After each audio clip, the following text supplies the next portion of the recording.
53 years after its creation, a new reform that is expected to shape the future of Nigerian youths will be birthed. A few days ago, the Federal Executive Council approved a comprehensive reform of the National Youth Service Corps scheme since its establishment in 1973.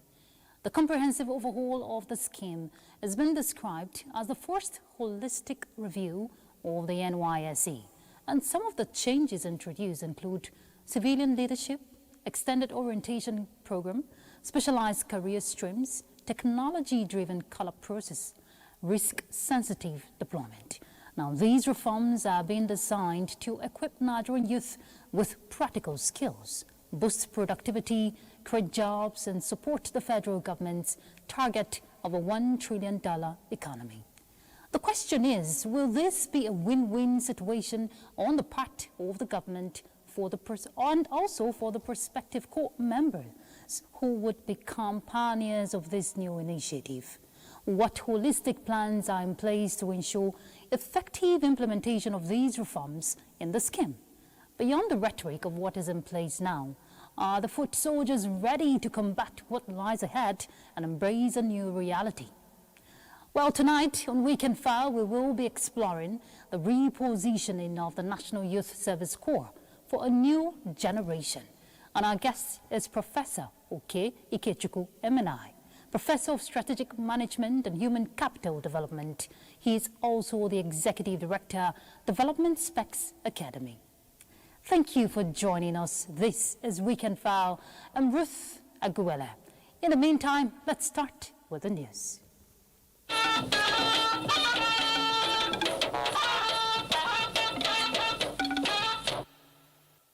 President Bola Tinubu says the government is now more than ever ready and vigilant, prioritizing surveillance in ungoverned places across the country in order to subdue the activities of the enemies of state.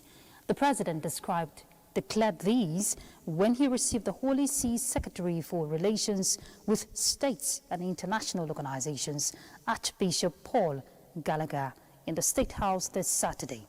Led to the State House by the Nigerian Minister of Foreign Affairs, Bianca Odumegu Ojukwu, the Holy See Secretary is in the country for the 50th anniversary of bilateral relations between Nigeria and the Holy See.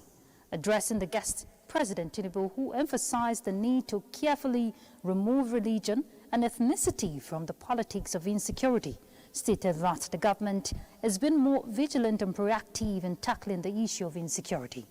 He assured that the Nigerian government will continue to work on religious harmony among all faiths, urging religious leaders, especially bishops, to continue to preach peace and tolerance. He appreciated the involvement of the Catholic mission in education and humanitarian causes, and especially the promotion of peace and stability around the world. The Secretary of the Holy See delivered Pope Leo's appreciation to President Tinubu for personally attending his inauguration and the Vatican City. He appreciated the efforts of the government in the promotion of peace, saying the world looks forward to a more secure environment conducive for the return of internet-displaced persons. In an interview with our State House correspondent, Musbahuddin Wahab, afterwards, the Holy See Secretary underscores the relationship between Nigeria and the Catholic community.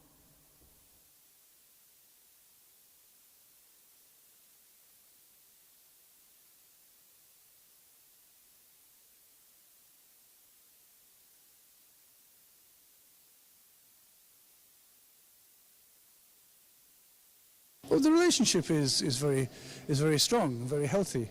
And I was just mentioning that now Nigeria is sending a new ambassador to the Vatican, who is arriving in these days, and we have had a constant presence of the nuncio over the years, and visits from several of the Holy Fathers, and who knows, maybe in a few years' time, Pope Leo will come to visit Nigeria as well.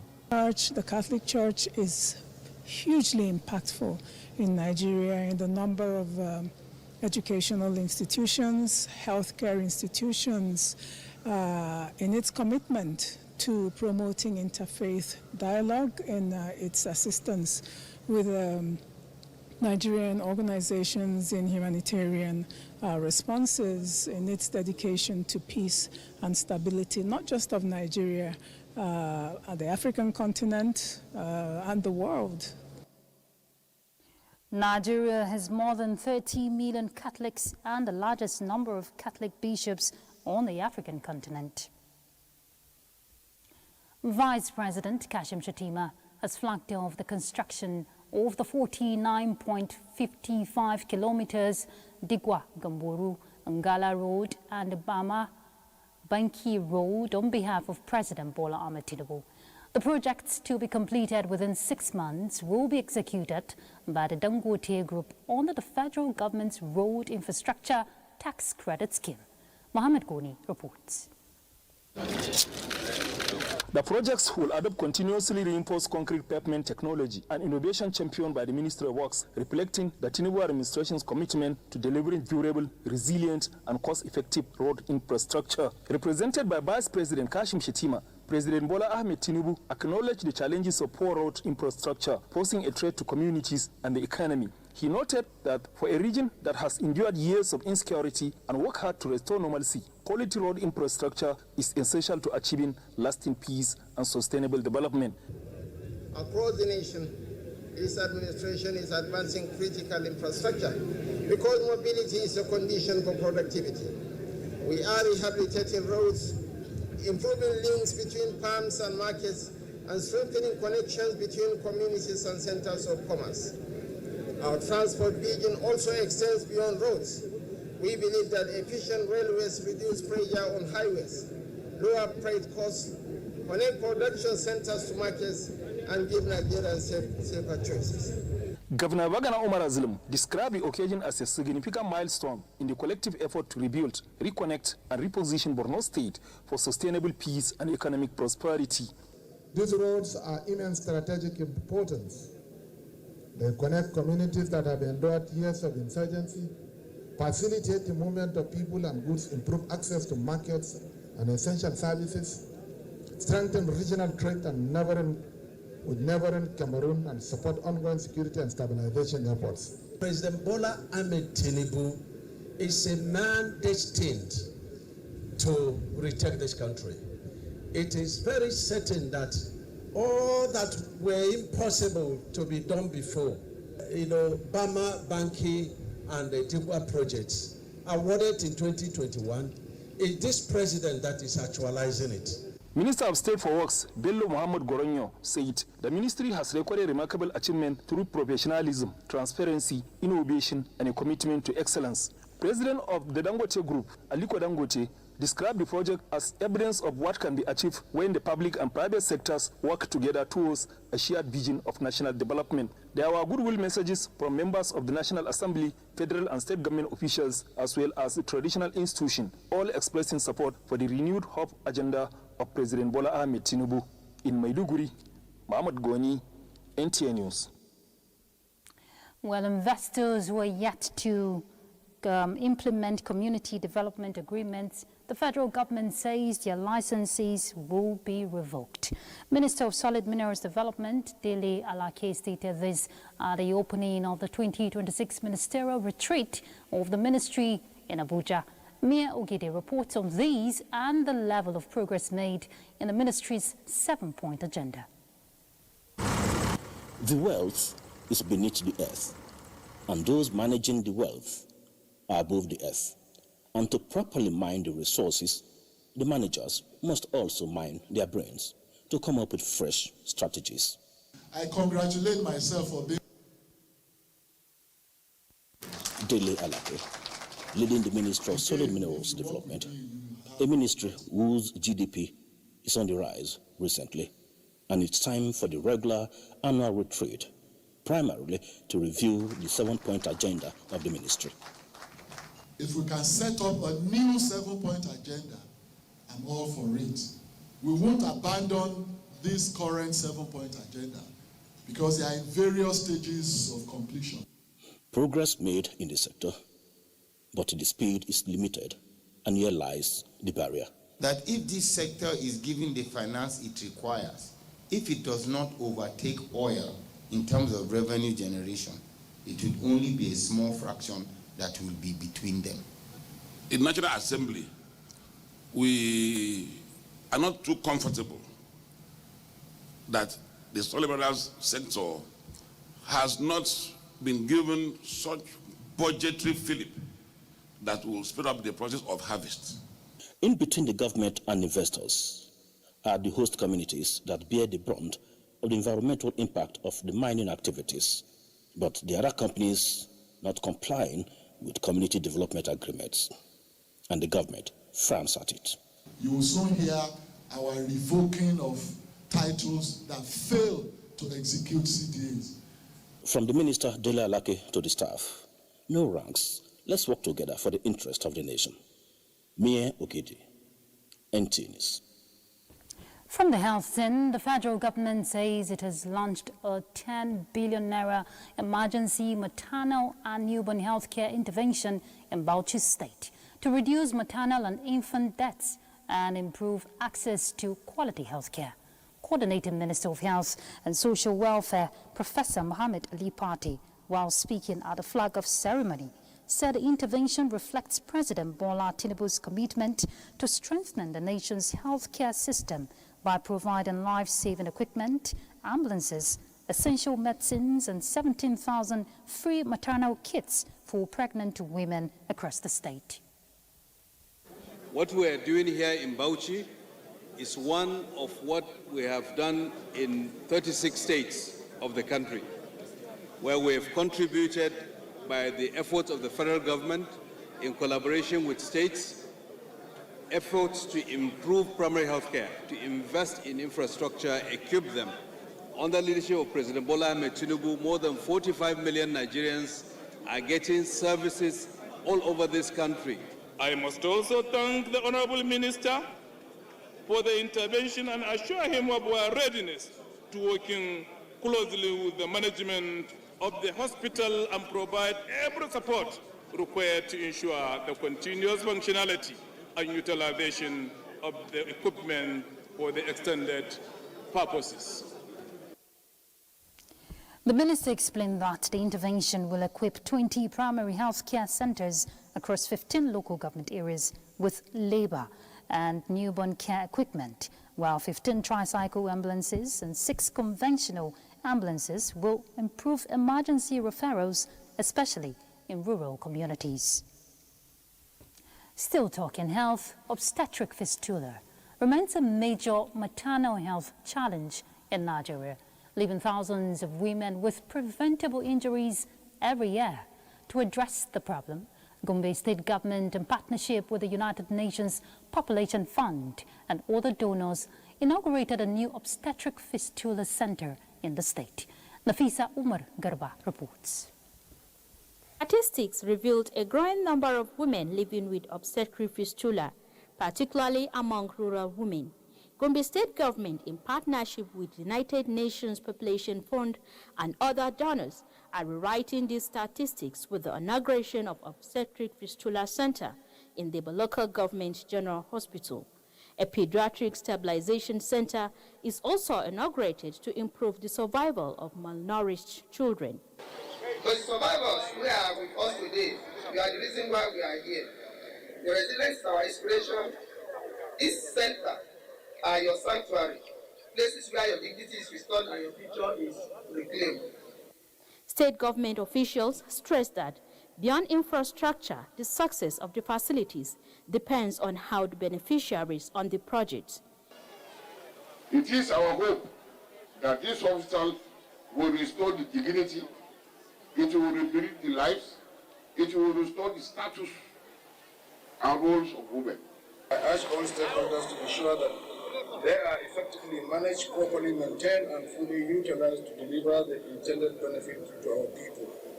Dignity kits were distributed to survivors of obstetric fistula to strengthen their confidence and resilience. Nafisa Umar Garba, NTA News. The federal government is strengthening efforts to improve disease surveillance, research and emergency preparedness by fostering collaboration with state governments and research institutions across the country. Director General of the Nigerian Center for Disease Control, visited the Kano Independent Research Center Trust to assess its research facilities and explore strategic partnerships against disease threats. Disease outbreaks continue to pose significant public health and economic challenges, making research, disease surveillance, and laboratory capacity critical to effective prevention, detection, and response. The Nigerian Center for Disease Control and Prevention says addressing these challenges requires stronger collaboration among government, research institutions, and other stakeholders to enhance the country's disease control efforts. So what we've seen so far here is very, very encouraging. We're very much impressed. And I think we took the decision to push ahead again our collaboration, not only with two institutions, but more importantly to work with the various state governments, because that is where public health issues come up. That is where we can support them in able to detect a lot of things here that are responsible for outbreaks and disease outbreaks in this country. The executive director of the Kano Independent Research Center Trust says the institution remains committed to advancing research and laboratory services, expressing readiness to partner with the NCDC in strengthening disease surveillance. We have been collaborating with the public health system in Kano State, but we could do more. And we need his blessing in some areas, especially where biospecimens are concerned. And that is why his presence is very, very important. The visit also featured an inspection of laboratories and other research facilities, with discussions focusing on deepening institutional collaboration, promoting technical knowledge exchange, and enhancing evidence-based responses to emerging public health threats. The Sokoto state government has flagged off the distribution of free assorted fertilizers and other agricultural inputs worth 7.7 billion naira to farmers across the state as part of efforts to boost agricultural productivity and strengthen food security during the 2026 rainy farming season. Abdullahi Umar Ilalu reports. The free distribution of farming inputs to farmers was introduced in 2024 as part of efforts to boost agricultural production.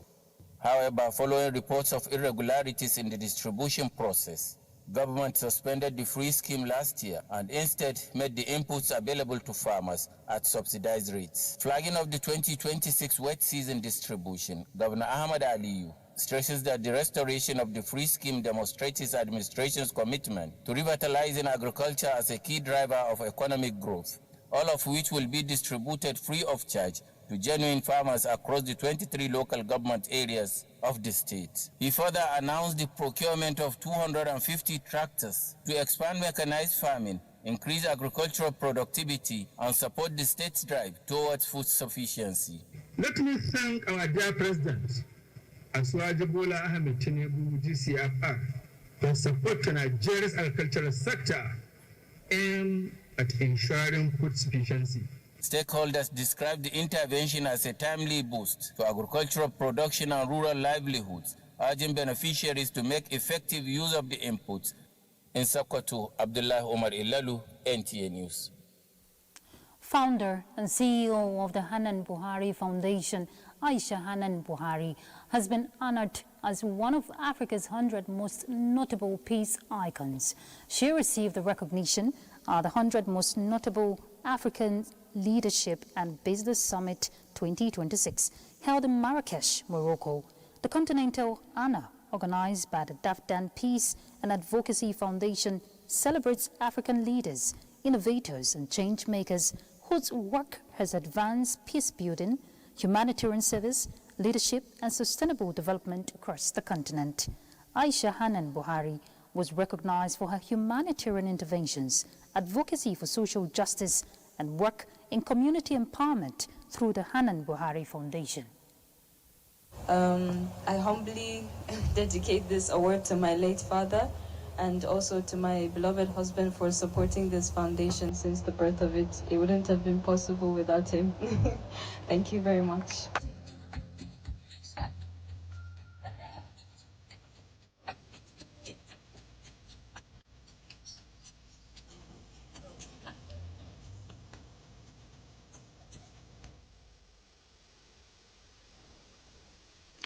The federal government condemns in strong terms the gruesome killing of two Nigerian citizens, Musa Yonana Joe and Emeka Charles Oregbu, by suspected criminals in South Africa. Nigeria's Consulate General in South Africa, Ninikanwa Oke Uche, says the action raises questions over the safety of Nigerians. Consoling with the families of the deceased, she calls on the South African authorities to fish out the criminals involved in the crimes and ensure they're brought to justice. All right, we'll take a break now. When we come back, we told you that our conversation today will focus on the repositioning of the new NYSC reform. Well, let's see how that will, fall in place. Do stay tuned.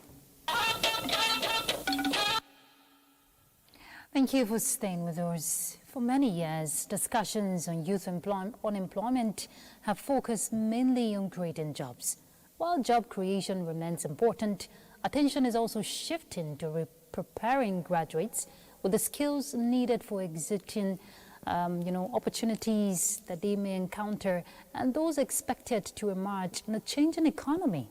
Our correspondent, Olayinka Ojo, reports on why the federal government is reviewing the National Youth Service Corps scheme to suit this purpose. The National Youth Service Corps was established on May 22, 1973, through Decree No. 24. Its primary objective is to promote national unity, reconciliation and reintegration following the Nigerian Civil War, which lasted from 1967 to 1970. More than 5 decades after its establishment, the federal government is proposing reforms aimed at aligning the scheme with current social and economic realities. To drive the process, the government constituted a reform committee. The draft framework, which will be presented today, must address these gaps. So that after the NYSC, whatever skill and innovation they get from the NYSC should reflect to their future. We have continued to follow up to see them reach a logical conclusion.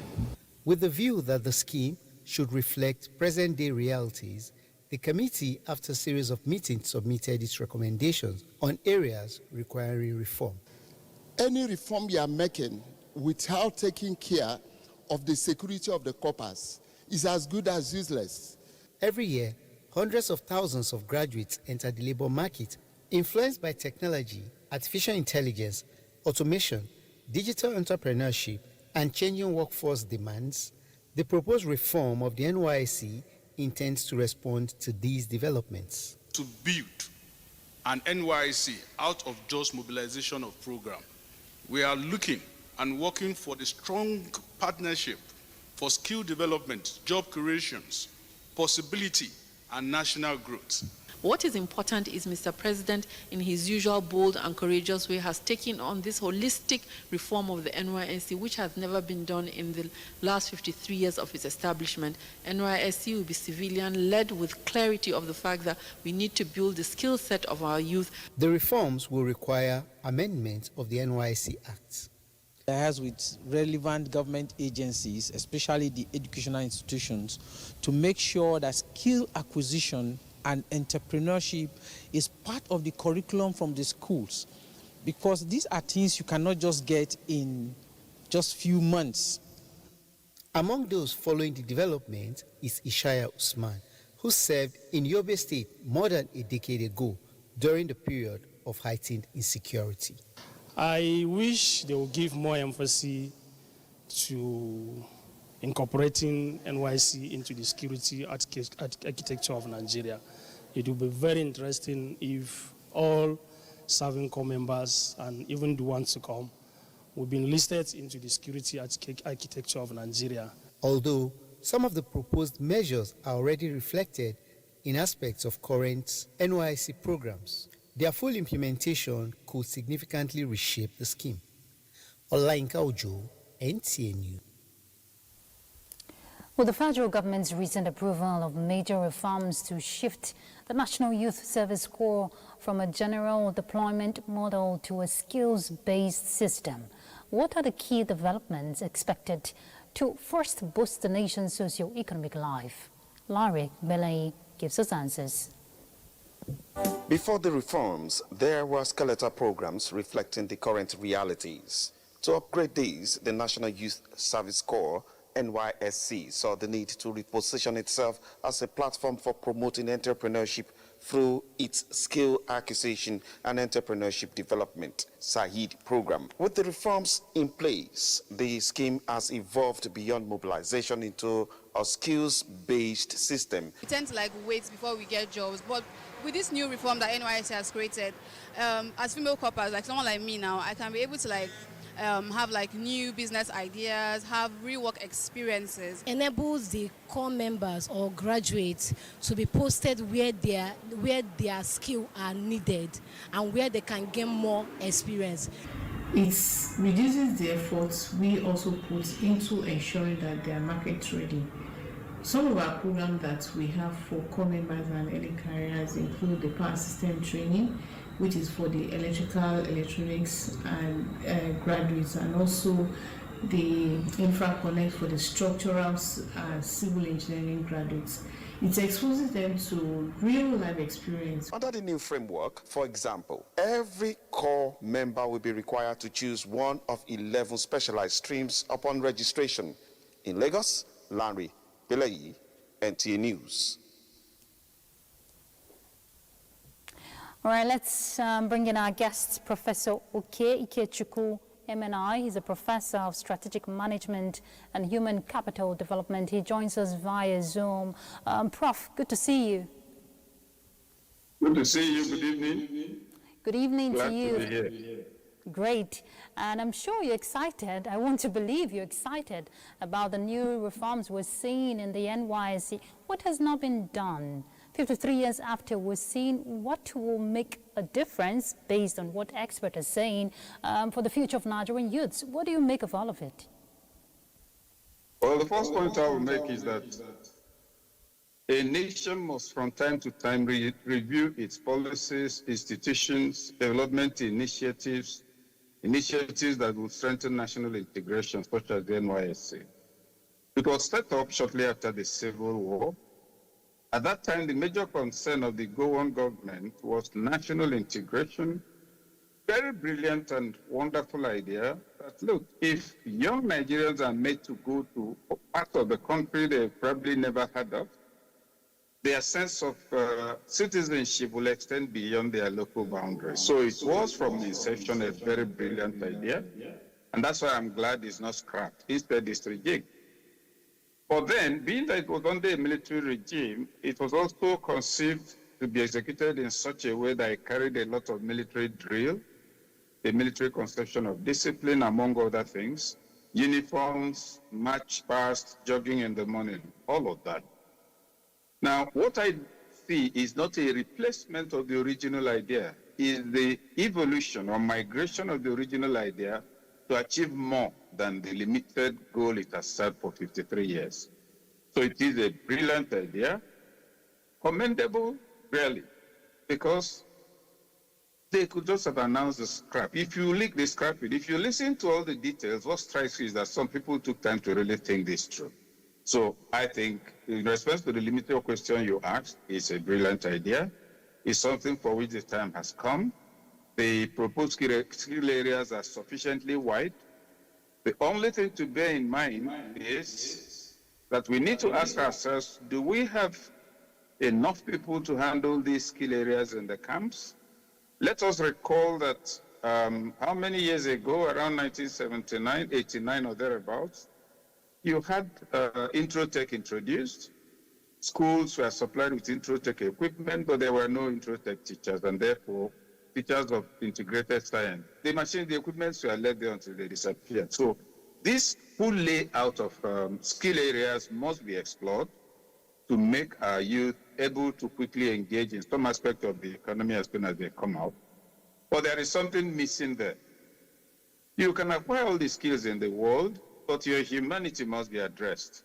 So I think there are 11 skill areas. They should find a column for citizenship education. I use the expression citizenship education with reluctance.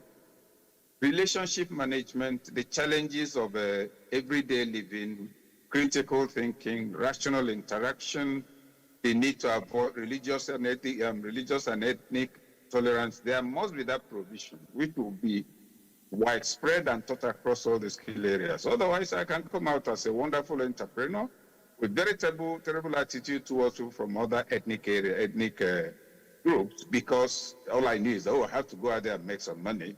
But then at the level of interpersonal relationship and my humanity, I retain all the prejudices my grandfathers have been living with, my fathers have been living with, about other religions and about other ethnic groups.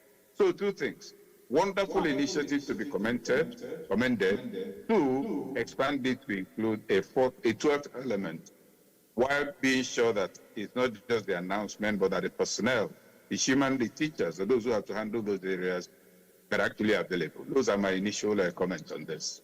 Ralph, if I'll comment there, you talked about leadership skills. You know, the orientation has been extended to 6 weeks, and I'm made to understand the second week will involve, you know, civic responsibility, of course, leadership development, you name it. So the national values are not, you know, excluded. But that aside, the camp standards, if we're looking at the digital skills, the entrepreneurship, and the Minister of Youth came out to say there must be an upgrade across the country, you know, keeping up with the camp standard. How do you think that can be achieved, especially with commitment at the subnationals, talking to state governments now?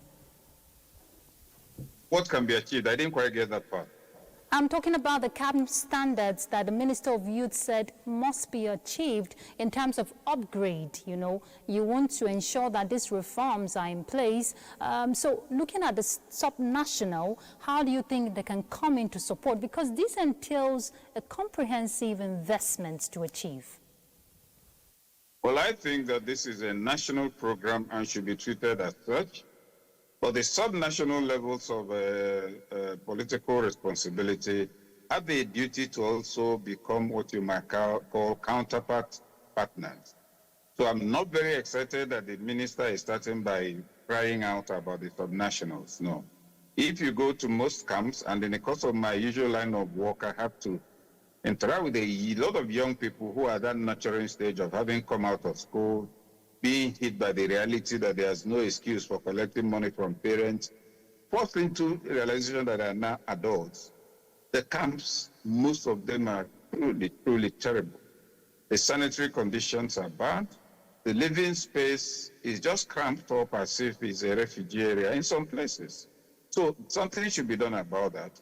I believe that the federal government should embark on a comprehensive, if you like, reinvention program of NYC facilities, and then let the states be urged to come in, maybe some kind of ratio. We are doing this, the state, can you provide ABCD? So you compare the facilities given by the state for each camp and those of the federal government. But I think it should remain fundamentally a program the way it was conceived, but this time around, demilitarized, made to prepare people for the 21st century economy, also made to prepare them for greater values. As for your remark about civic education, the second or third week, I know it's there already, but I believe that it should be also, after that initial intensive thing, for the entire, for the remaining weeks, elements of it should be incorporated across all the skill areas. Something like conflict management in the workplace, strategic thinking, things like that. So it doesn't become 1 week of intensive data gathering, information. You copy the notes and go away. But from time to time in your entrepreneurial training, somebody comes in to take you on an issue that's not about entrepreneurship, and that way it sinks in.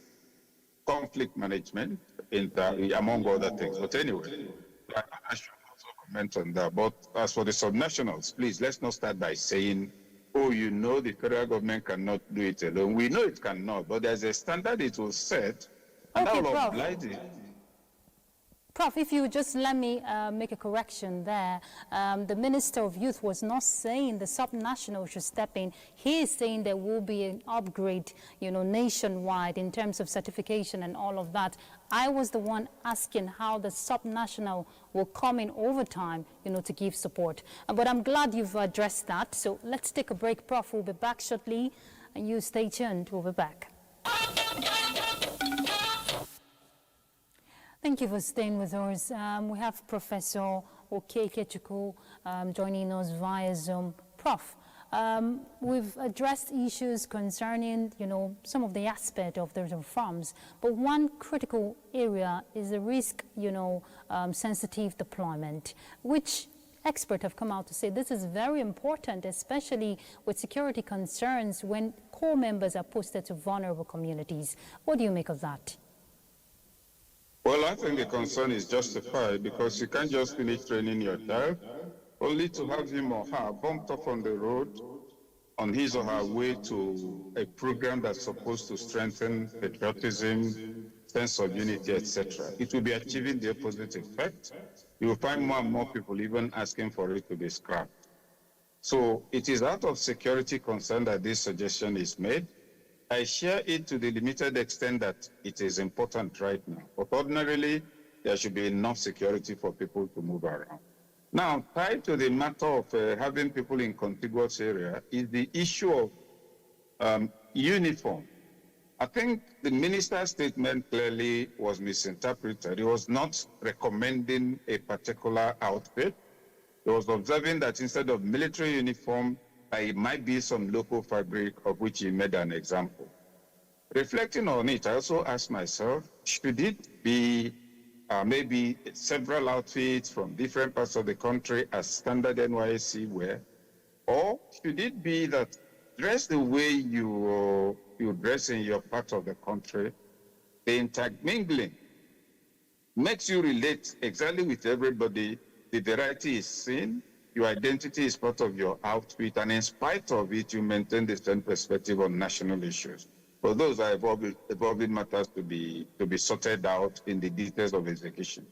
But on the substantive matter you've raised, yes, that concern is justified. The recommended measures for now, I think, are also justified. The whole idea is to progressively make that consideration unnecessary when security is fully restored. But I repeat a point I made earlier. The people who sat down to work out this modification, or if you like, reinvention of NYSC, they did a very detailed and thorough job that any comments on it will only be to suggest additions and improvements, but certainly not condemnation. A 53-year-old program that arose to address a specific national issue, after that length of time, certainly a reorientation, a refocusing is necessary, if not mandated. Going forward, yeah. So that's that about security issues and the need not to go too far. All right, thank you, Prof. I wish we could continue with this conversation, but because of time, we'll leave it there because I know there's a lot you want to share with us, but like you said, we commend this initiative and we want to see it effectively implemented. Thank you so much, Professor Oke Ikechukwu. Thank you. Thank you. All right. All right, let's take another break. There's a lot to ponder on.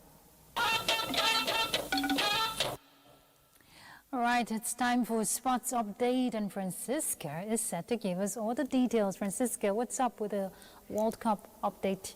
Of course, there's a lot happening at the World Cup, especially with Morocco's win. But let's start with the story. Morocco became the first nation to secure a place in the quarterfinals of the 2026 FIFA World Cup after a 3-0 victory over co-host Canada. A second-half brace from Oustin Unahi proved decisive, sending the North Africans into a second successive World Cup quarter-final and making them the first African nation to achieve the feat. Morocco will reach the semi-finals of the 2022 FIFA World Cup in Qatar, will face the winner of the round of 16 clash between Paraguay and France. And now to athletics. Team Nigeria has named 17-year-old sprinter Miracle Ezechukwu as the nation's flag bearer for the opening ceremony of the 2026 Commonwealth Games in Glasgow. The teenage athletics sensation will lead the Nigerian contingent during the opening parade, becoming one of the youngest athletes to carry the country's flag at a major multi-sports event. Ezechukwu's appointment reflects her growing reputation in Nigerian athletics and underscores the confidence reposed in the promising sprinter as she prepares to make her Commonwealth Games debut. And now to tennis. Defending Wimbledon champion Iga Swiatek suffered a shock third-round exit after losing 7-6, 6-2 to highly rated Filipina Alexandra Ala on center court. Earlier, 2022 champion Elena Rybakina was also knocked out of the tournament, falling 7-6, 6-1 to Belgium's Elise Martins in another major upset. Rybakina's defeat also confirms that Aryna Sabalenka will retain her position as the world #1, regardless of how far she progresses at Wimbledon. But that's your sports. It's back to you, Ruth. Thank you, Francisca. The death has occurred of Mrs. Ibijoke Bata Madaki Auta, Dezana Sutoma and Wakilin Shehumberno. She passed away on the 1st of July 2026 and is survived by her husband, 4 children, 6 grandchildren, siblings and in-laws.